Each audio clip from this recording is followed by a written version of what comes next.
योगी cabinet का बड़ा धमाका। अब खेत में बिजली टावर लगा तो मिलेगी दोगुना मुआवजा। कैबिनेट ने मंजूरी दे दी है कि अब खेत में बिजली टावर लगने पर किसानों को दुगनी मुआवजा मिलेगा।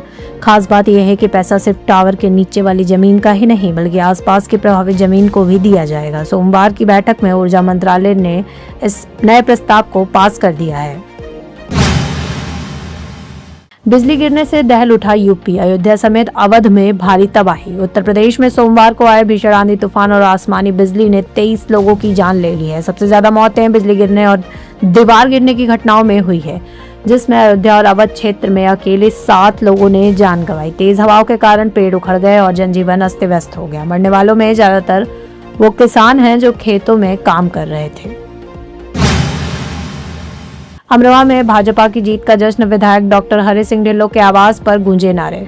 अमरोहा में शिक्षक विधायक डॉक्टर हरि सिंह ढिल्लों के आवास पर भाजपा की 3 राज्यों में हुई प्रचंड जीत का जोरदार जश्न मनाया गया। विधायक ने कार्यकर्ताओं के साथ ढोल नगाड़ों की थाप पर खुशियां बांटी और एक दूसरे का मुंह मीठा कराया। इस दौरान पूरा परिसर मोदी योगी जिंदाबाद के नारों से गूंज उठा। डॉक्टर ढिल्लों ने इस जीत को जनता के विश्वास और सरकार की नीतियों की सफलता बताया।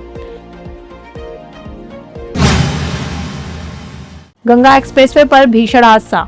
खड़े ट्रक पे घुसी डबल डेकर बस। लुधियाना से आ रही एक तेज रफ्तार डबल डेकर बस बदायूं के इस्लाम नगर थाना क्षेत्र में चंदोई टोल प्लाजा के पास खड़े ट्रक से जा टकराई। इस हादसे में 2 दर्जन से अधिक यात्री गंभीर रूप से घायल हुए हैं, जिन्हें पहले सीएचसी बैजोई ले जाया गया और फिर नाजुक हालत देखते हुए जिला अस्पताल रेफर कर दिया गया।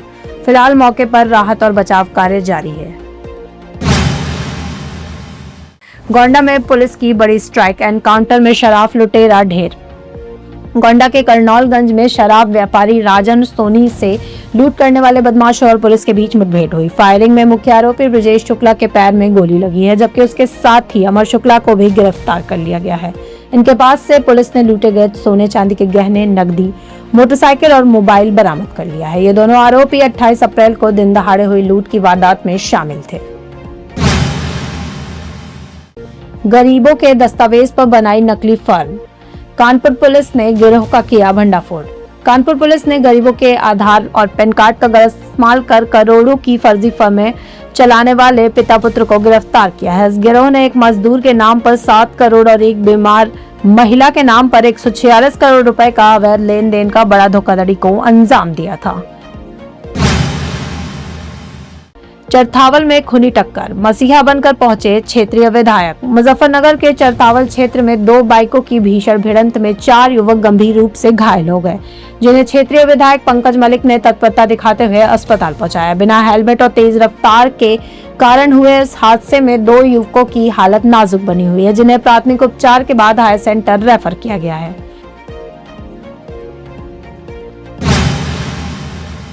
बरेली में बड़ा हादसा। भरभरा कर गिरी नवनिर्मित पानी की टंकी। बरेली की आंवला तहसील के सरदार नगर गांव में भ्रष्टाचार की बड़ी तस्वीर सामने आई है, जहां एक नवनिर्मित पानी की टंकी अचानक ढह गई। इस हादसे में गांव के 12 लोग घायल हुए हैं, जिनमें डोरीलाल नामक व्यक्ति की हालत गंभीर बनी हुई है। ग्रामीणों का आरोप है कि ग्राम प्रधान नशरीन फातमी और संबंधित अधिकारियों की मिलीभगत से हुए घटिया निर्माण के कारण यह हादसा हुआ, जिसने सरकारी धन के दुरुपयोग की पोल खोल दी है।